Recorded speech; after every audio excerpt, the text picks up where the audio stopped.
KLP social science, સામાજિક વિજ્ઞાન. મિત્રો, આજે આપણે સામાજિક વિજ્ઞાન ની સંકલ્પના પહેલા સમજી લઈએ. સમાજ બરાબર સમાજ વત્તા એક. સામાજિક વિજ્ઞાન પહેલા આપણે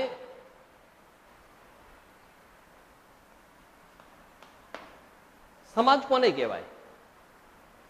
માનવીની આંતરક્રિયા દ્વારા સાતત્ય ધરાવતી અને પરિવર્તન પામતી જે સામાજિક વ્યવસ્થા વિકસાવે તેને સમાજ કહેવાય.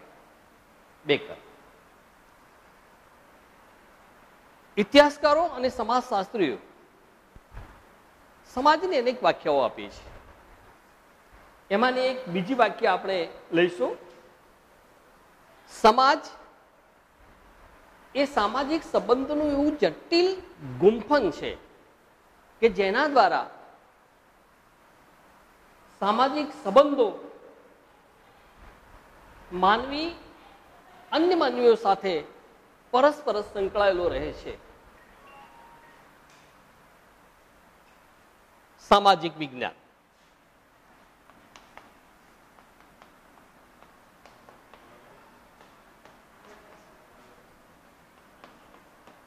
સામાજિક વિજ્ઞાન સામાજિક વિજ્ઞાન એટલે વ્યક્તિઓથી બનેલા સમૂહ જીવનની આંતરક્રિયાઓ અને આંતર સંબંધોનો વૈજ્ઞાનિક ઢબે અભ્યાસ કરતું વિજ્ઞાન. આમ વ્યક્તિઓથી બનેલા સમૂહ જીવનની આંતરક્રિયાઓ આંતર સંબંધોનું વ્યવસ્થિત જ્ઞાન એટલે સામાજિક વિજ્ઞાન. મિત્રો, સામાજિક વિજ્ઞાનની અંદર કેટલાક વિષયોનો સમાવેશ થયેલો છે જેના ઉપર હવે આપણે નજર કરીશું. 1 થી 7 ઇતિહાસ,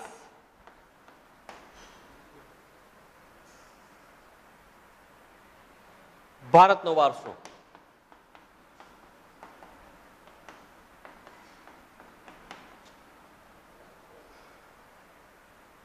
હવે ઇતિહાસ કોને કહેવાય? ઇતિહાસ એટલે ઇતિ વત્તા હાસ. ઇતિહાસ એટલે ઇતિ વત્તા હાસ. ઇતિહાસ એટલે ભૂતકાળમાં બની ગયેલી ઘટના, પ્રસંગો, બનાવો ને કર્મબદ્ધ રીતે રજૂ કરતું શાસ્ત્ર એટલે ઇતિહાસ. ધોરણ 10 ની અંદર મિત્રો પ્રકરણ નંબર 1 થી 7 માં મોટા ભાગે ભારતીય સંસ્કૃતિ, ભારતનો વારસો એની વિગતે ક્ષણાવટ કરેલી છે કે આપણે જેમ જેમ આગળ વધતા જઈશું તેમ તેમ આપણે અભ્યાસ કરતા જઈશું. હવે પ્રકરણ નંબર 8 થી 14 એ ભૂગોળ.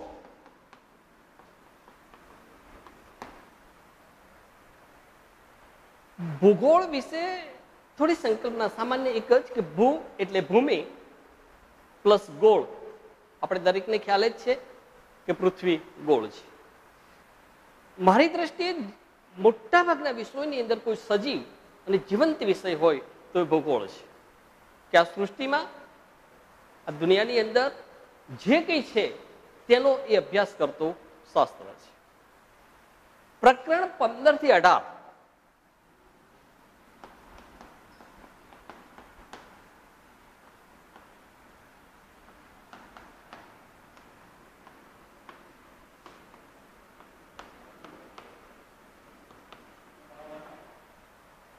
પ્રકરણ 15 થી 18 અર્થશાસ્ત્ર. તો આપણે પહેલા અર્થશાસ્ત્રની થોડી સંકલ્પના જોઈ લઈએ. અર્થ વત્તા શાસ્ત્ર. અર્થ એટલે નાણું. નાણાંનું પદ્ધતિસર જ્ઞાન આપતું શાસ્ત્ર એટલે અર્થશાસ્ત્ર. મિત્રો, તમે આગળ જશો ને કોલેજ કક્ષાએ ત્યારે મોટા ભાગે ઇકોનોમિક્સ જેને અંગ્રેજીમાં કહે છે, પરંતુ ઇકોનોમિક્સ જે સ્ટુડન્ટ રાખે છે એને ટૂંકમાં ઇકો સ્ટુડન્ટ કહીએ છીએ. અને આજે તમે જો આપણે ભારતની જે પર્વતમાન સમય જે ચાલી રહ્યો છે એની અંદર ભારતનું જે અર્થતંત્ર જે છે એ ખૂબ જ ગેબ અનુભવે છે. જે દેશનું અર્થ નાણું મજબૂત હશે એ દેશ વિકાસની દ્રષ્ટિએ ચોક્કસ વિશ્વની અંદર આગળ હશે. ઉદાહરણ તરીકે તમે જુઓ ડોલર, રૂપિયાની દ્રષ્ટિએ વિચારો, $1 ખરીદવા માટે આપણે કેટલા રૂપિયા ખર્ચવા પડે છે? કદાચ આજે લગભગ $70 અનુસંધાનમાં હશે. હવે આપણે પ્રકરણ નંબર 19 થી 21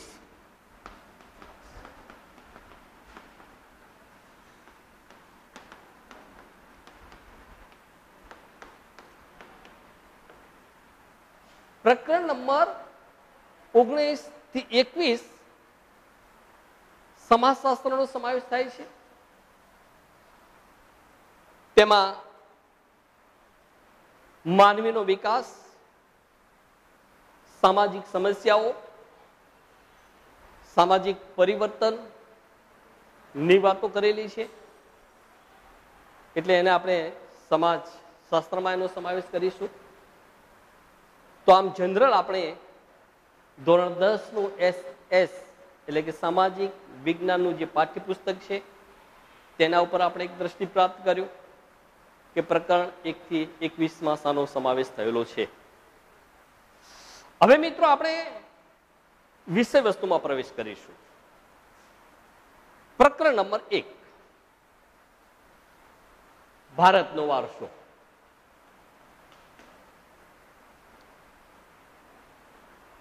હવે શબ્દ દેખો ભારતનો વારસો, તો પહેલા આપણે ભારતની સંકલ્પના સ્પષ્ટ કરવી પડે.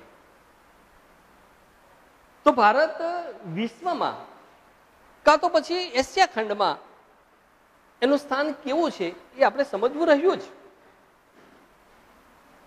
એશિયા ખંડમાં ભારતનું સ્થાન મહત્વનું અને મોકાનું છે. હવે તમે જુઓ તો શબ્દ તમે જુઓ કે મહત્વનું અને મોકાનું, આ બે શબ્દો છે ને એ જ એનું મૂલ્ય અંકિત કરી દે છે. તો કેવી રીતે મહત્વનું અને મોકાનું છે એની વાત આપણે કરીશું. એ પહેલા દરેક ભારતીયને પોતાના દેશ પ્રત્યે ગર્વ છે. મને પણ ગર્વ છે. I love my India. I love my India. હવે આપણે એનું સ્થાન મહત્વનું અને મોકાનું એ કદાચ ધોરણ 9 ની અંદર વિગતે અભ્યાસ કરી ચૂક્યા છીએ જ, છતાં એક પુનરાવર્તનની દ્રષ્ટિએ આપણે થોડી દ્રષ્ટિ એના ઉપર નાખીશું. મિત્રો, આપણે દરેકને ખબર જ છે કે ભારતના ઉત્તરે શું આવેલું છે? વિશ્વનો સૌથી મોટો ગિરિમાળા એટલે કે હિમાલય. ત્યાં આખું સ્વર્ગ છે. જીવનમાં કદાચ એક વખત ચાન્સ મળે ને તો ચોક્કસ એની મુલાકાત લેજો. દક્ષિણે તો દક્ષિણે હિન્દ મહાસાગર આવેલું છે.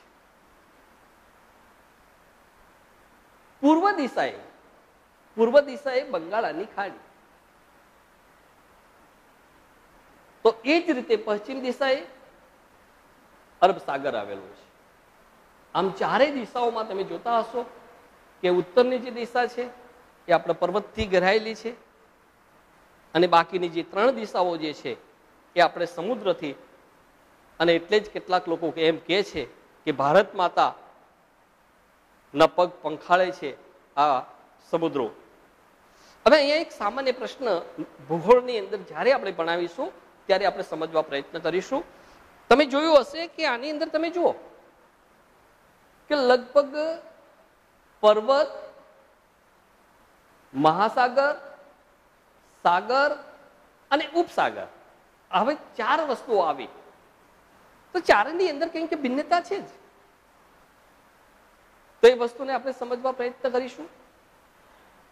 જે તે સમય આવે તે જનરલ આપણે વિશ્વની દ્રષ્ટિએ જોવા જઈએ તો ભારત વિશ્વની અંદર વિસ્તારની દ્રષ્ટિએ 7મું સ્થાન ધરાવે છે અને વસ્તીની દ્રષ્ટિએ 2જું સ્થાન ધરાવે છે.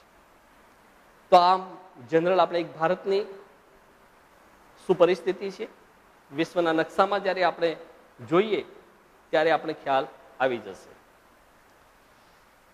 મિત્રો, હવે આપણે મિત્રો વારસો કોને કહીશું એ વિસ્તારીશું.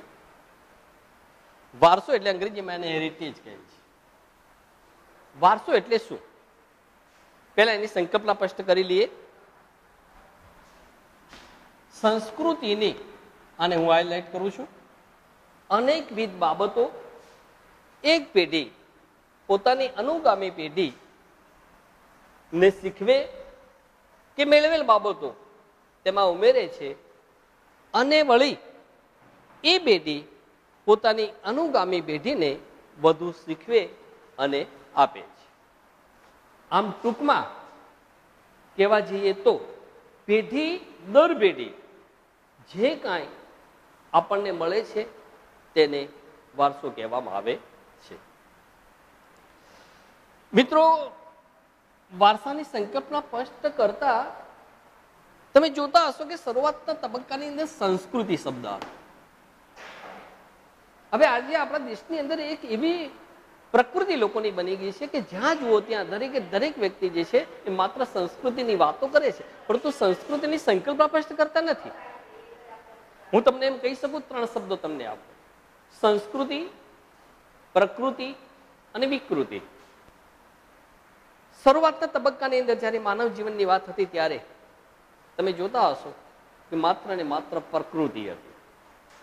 અને આ પ્રકૃતિની અંદર આ જ્યારે માનવની જ્યારે વિકૃતિ ઉમેરાઈ ત્યારે તમે જુઓ આજે ચારે બાજુ જે વાતાવરણ છે એની અંદર કંઈક ચેન્જ આપતો જાય છે. તો હવે આપણે સંસ્કૃતિની વ્યાખ્યા, સંસ્કૃતિ એટલે શું, ટૂંકમાં જ આપણે સમજવા પ્રયત્ન કરીશું. સંસ્કૃતિ એટલે જીવન જીવવાની રીત. જીવન કેટલું જીવે ને મહત્વનું નથી, પરંતુ જીવન કેવી રીતે જીવવું એ મહત્વનું છે. The way of life, the way of life, the way of life. બીજા શબ્દોમાં કહીએ તો માનવ મનનું ખેડા. માનવ મનનું ખેડા. આ મિત્રો વાત છે ને એ જ્યારે આદિ માનવ, જેને આપણે કપી માનવ કહેતા હતા, શરૂઆતમાં એ ભટકતું જીવન જીવતો હતો, જંગલી અવસ્થાની અંદર હતો, માત્ર ને માત્ર એને મસસ પાવર્સની અંદર જ અને એક જ એના દિલો દિમાગની અંદર કોઈ વસ્તુ હોય તો ભૂખ.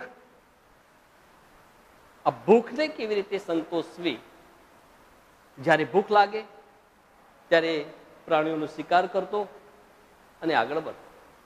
એ વાત કોઈક એવો મુદ્દો આવશે ત્યારે આપણે સમજાવીશું. કોઈકે એવું પણ કહ્યું છે કે ગુફાથી ઘર સુધીની માનવ જાતની વિકાસ યાત્રા, ગુફાથી ઘર સુધીની માનવ જાતની વિકાસ યાત્રા. હું તો એમ પણ કહીશ, કદાચ એનાથી એક ડગલો આગળ વધીશ, ગુફાથી કબર સુધી માનવ વિકાસની યાત્રા. આજે અંતિમ તમે દેખો કોઈ સત્ય હોય જીવનની અંદર તો જન્મ અને મૃત્યુ. આ જન્મ અને મૃત્યુ વચ્ચે જે માનવ જીવે છે ને એમાં જ. તો એ રીતે આપણે સંસ્કૃતિની વ્યાખ્યાની સમજ કેળવી. ટૂંકમાં સંસ્કૃતિ એટલે માનવ મનનું ખેડાણ, આચાર, વિચાર,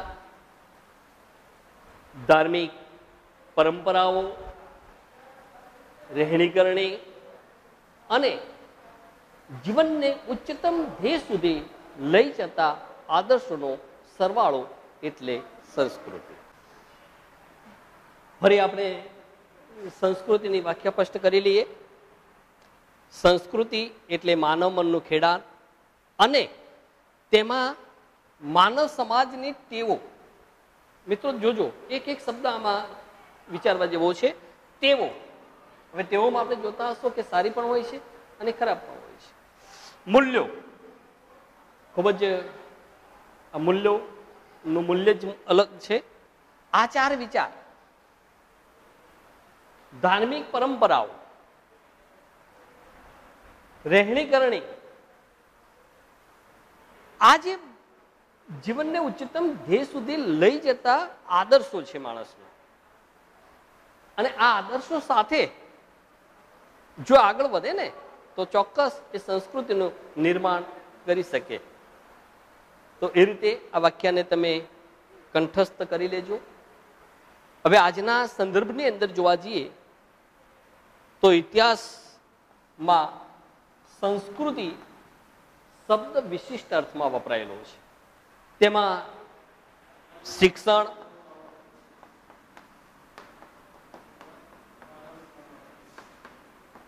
સાહિત્ય, સંગીત, નૃત્ય, કલા, સ્થાપત્ય,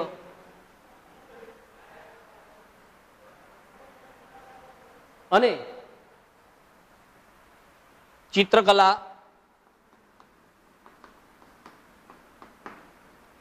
અનેક સંસ્થાઓ તેમજ આર્થિક પ્રવૃત્તિઓ વગેરે વસ્તુનો સમાવેશ આની અંદર કરવામાં આવ્યો છે. એટલે હવે માત્ર આપણે પેલી સંકલ્પનામાં રચવાનું નથી કે ઇતિહાસ એટલે તો રાજા રાણીની વાર્તા, ખાધું પીધું ને રાજ કર્યું, એવું નથી. ભૂતકાળમાંથી ઘણું બધું મિત્રો શીખવાનું છે. અને જેનો ભૂતકાળ ભવ્ય હશે એ ચોક્કસ જીવનની અંદર આગળ વધી શકશે. તો આમ આપણે જનરલ જોઈએ. એના પછીનો આપણો જે મુદ્દો છે ભારતીય સંસ્કૃતિનો વારસો, એના પછીનો મુદ્દો છે. મિત્રો આપણે ભારતીય સંસ્કૃતિના વારસાને બે વિભાગમાં વહેંચીશું, એટલે કે બે પ્રકાર આપીશું. નંબર 1 ભારતનો પ્રાકૃતિક વારસો, નંબર 2 ભારતનો સાંસ્કૃતિક વારસો. દરેકની વિગતે આપણે ક્ષણાવટ કરીશું. નંબર 1 ને આપણે શરૂઆત કરીશું. ભારતનો પ્રાકૃતિક વારસો. પ્રકૃતિ પર્યાવરણ અને માનવ જીવનની વચ્ચેના અત્યંત નજીકના સંબંધોનું પરિણામ એટલે પ્રકૃતિ, જેનો સમાવેશ પ્રાકૃતિક વારસાની અંદર આપણે કરીશું. મિત્રો, હવે પ્રાકૃતિક વારસાની અંદર શાનો સમાવેશ થાય છે? તમે જો નદી, નાળા, પર્વતો, વૃક્ષો, જંગલો, પ્રાણીઓ, પશુઓ, તરુઓ, બરાબર, વગેરે વગેરે વસ્તુ એ આપણે પ્રાકૃતિક વારસાની અંદર આપણે એનો સમાવેશ કરી શકીએ છીએ. તમે જો માનવનું જીવન છે ને એ પ્રકૃતિ વિના ટકી શકે નહીં. આજે પ્રકૃતિની અંદર વિક્ષેપ પડ્યો છે અને એના કારણે તો માનવ જીવનનું કંઈક ચેન્જ આવ્યો છે, જે આપણે લગભગ જોઈ શકીએ છીએ. તો એ રીતે એનો સમાવેશ થાય છે. એ સિવાય આપણે જનરલ જોવા જઈએ તો આના અનેક મુદ્દાઓની આપણે ક્ષણાવટ કરીશું. નંબર 1 આપણે લઈશું પહેલા પ્રાકૃતિક વારસાની અંદર ભૂમિ દ્રશ્યો.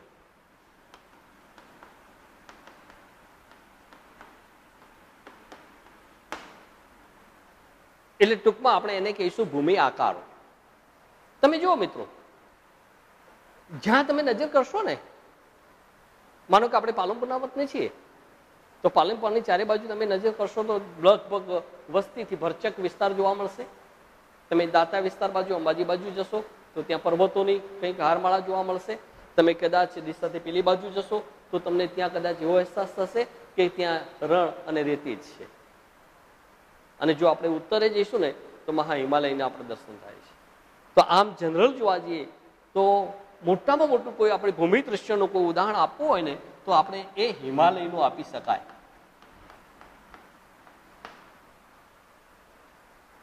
આ પૃથ્વી ઉપર જે વૃક્ષો જે છે ને, જેને આપણે ધરતી માતા કહીએ છીએ, તો આ ધરતી માતાના વૃક્ષો એ વસ્ત્ર છે. તમે જો એક બાજુ પેલી વિધવા નારી લો અને બીજી બાજુ તમે જો સદવા એટલે કે સુહાગન જે છે બંનેની અંદર કેટલો ફરક છે. તો આ ભૂમિ ઉપર જો આ ભૂમિ આકારો ન હોય ને તો જીવનની કોઈ મજા આવે નહીં. એ આપણા જીવનને ખૂબ જ સમૃદ્ધ અને મજબૂત બનાવ્યું છે. તો એ વસ્તુ આપણે કહી શકશું. ચારે બાજુ હિમાલય, હિમથી સવાયેલા શિખરો છે અને હિમાલયની અંદર તમે જુઓ કેટલાક ધાર્મિક સ્થાનો આવેલા છે. ઉદાહરણ તરીકે બદ્રીનાથ, કેદારનાથ, અમરનાથ, આ બધા જ જે સ્થળો જે છે એ હિમાલયની ગોદમાં આવેલા છે. અને હિમાલયની ગોદની અંદર આપણે જઈએ ને તો આપણે એમ લાગે છે કે ભાઈ સ્વર્ગની અંદર જવાની કોઈ જરૂર નથી.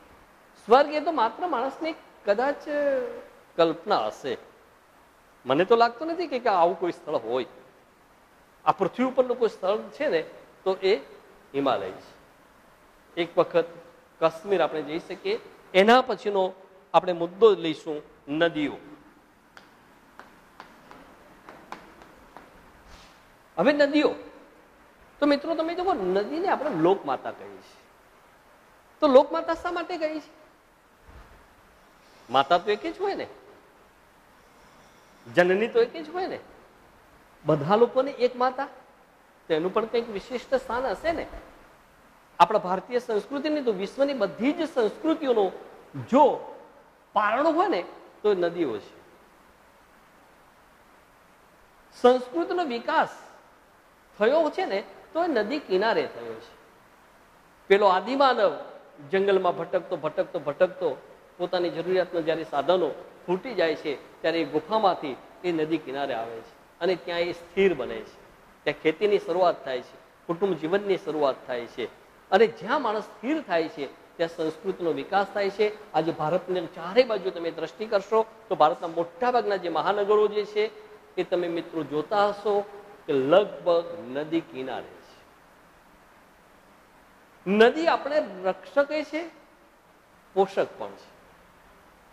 શું નથી આપતું? પાણી એ માણસનું જીવનનું અતિ મૂલ્ય સાધન છે. આ વિશ્વની અંદર, આ સૃષ્ટિની અંદર 70% પાણી છે. જે રીતે આપણા શરીરની અંદર પણ 70% પાણી છે અને આ પાણી આપણી નદીઓ પૂરા પાડે છે. તો આ નદીનું એક મહત્વ છે. એ પછીનો આપણો જે મુદ્દો જે છે એ વનસ્પતિ જીવન.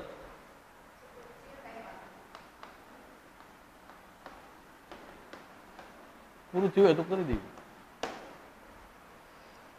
વનસ્પતિ જીવન. વનસ્પતિ શબ્દ આવે ને તરત જ વૃક્ષો આવે. અને તમે દેખો વૃક્ષ એટલે માનવનો પરમ મિત્ર છે. પરંતુ કમનસીબી કહો કે જે કહો તે, માણસ જ્યાં જ્યાં જાય છે ને એની આંગળી જ્યાં ચીંધે છે ને ત્યાં સૃષ્ટિનો વિનાશ જ નોતરે છે. વૃક્ષોનો કતલ જ કરે છે. નિકટ ધન કાઢી નાખ્યો છે. મેં હમણાં સાંભળ્યો હતો કે એમેઝોનના જે જંગલો છે ને ત્યાં લોકડાઉનની અંદર સૌથી વધુમાં વધુ જો કપાયા હોય ને વૃક્ષો તો આ લોકડાઉનની અંદર કપાયા છે. તો માણસ શું કરે છે એને ખબર છે? પોતાના પગમાં જે કુવાડો મારે છે. અને એટલે જ કદાચ તમે જો પ્રકૃતિને પોતાની રિયલ લાઈફમાં લાવવા માટે આ એક સામાન્ય નાનો પેલો વિષાણુ જે છે ને એ માનવની બધી જ પ્રવૃત્તિઓને સ્થગિત કરી દે, આખા વિશ્વને લોક કરી દીધો. અને એટલે આજે ચારે બાજુ આપણે તમે જુઓ મોટાભાગની નદીઓ પણ શુદ્ધ થઈ ગઈ. પર્વતો પણ દૂરથી આપણે જોવા મળે છે. સુંદર સારું ઓક્સિજન આપણે પ્રાપ્ત થાય છે. તો કદાચ આ કુદરતનો કંઈક એવો સંકેત હશે કે જે આ પ્રકૃતિને સરભર કરવા માટે આ વસ્તુ લાવી છે અને એટલે જ ખૂબ જ સુંદર રહ્યું છે. સરસ મિત્રો, હવે નેક્સ્ટ મારો વિડીયો જે હશે એ પાર્ટ 2માં રજૂ કરીશ. ધન્યવાદ. Thank you.